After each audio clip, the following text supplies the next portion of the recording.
The impact on Australia and the world. Smoke from the fires during the 2019-25 period spread as far as Argentina and around the world. In Australia, we lost over 18 million acres of land. 1 billion animals were lost, 3,500 homes. The financial and ongoing impact, both in the recovery and to people and communities affected by the fires, has been tremendous. Join in with the local volunteers and provide that level of expertise. Once again, great people to work with. Their experience was invaluable with their knowledge of wildfires and how they work. Our IRM folks, our IT folks were working nonstop to try and get us up.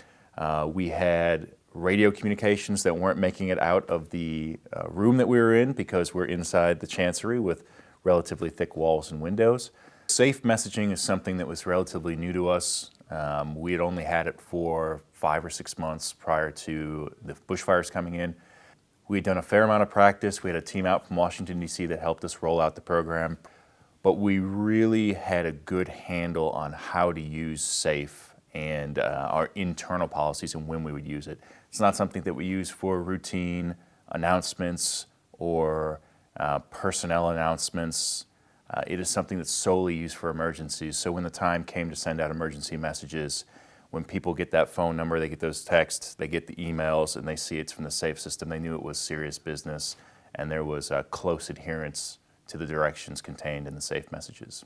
In our plans, we told our RSO personnel that if you have stuff going on with your family and you need to evacuate, don't worry about coming to work. We'll find somebody else to fill your role and go out and do the job. Your families are always coming first. You need to take care of yourself before you can take care of others. It's the same concept with scene safety and what we're teaching to our mobile response teams. There were a lot of lessons learned quickly on the spot.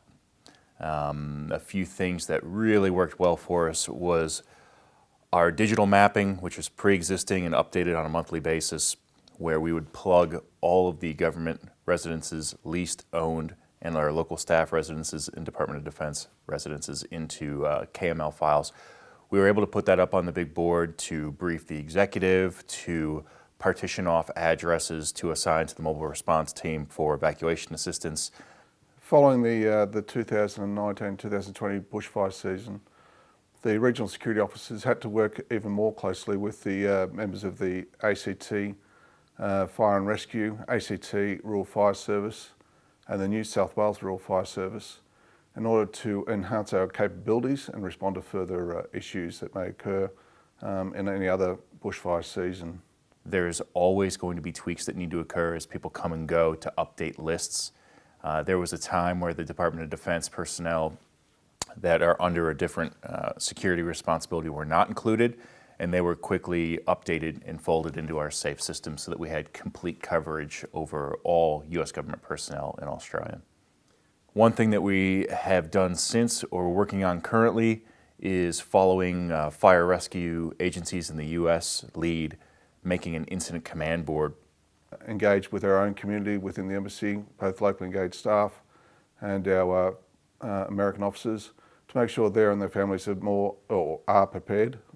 The most important thing was the socialization of the explicit plans that we had in RSO and in other sections in the embassy to respond to the bushfire.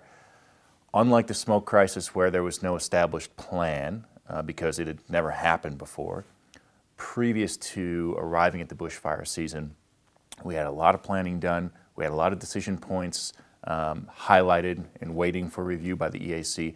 Everybody knew what was going on, and when we talked in town halls and we discussed it with the senior staff or the country team here in Canberra, everybody had a pretty good idea of what we were looking at and how our response would work.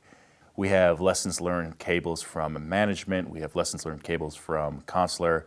RSO will be putting one out shortly, which really dives into the details on what was successful, what wasn't, and what needs to be improved. For most people, until they've actually experienced fire, the ferocity, speed, and temperature, they really don't have an understanding of how quickly it can destroy everything in its path.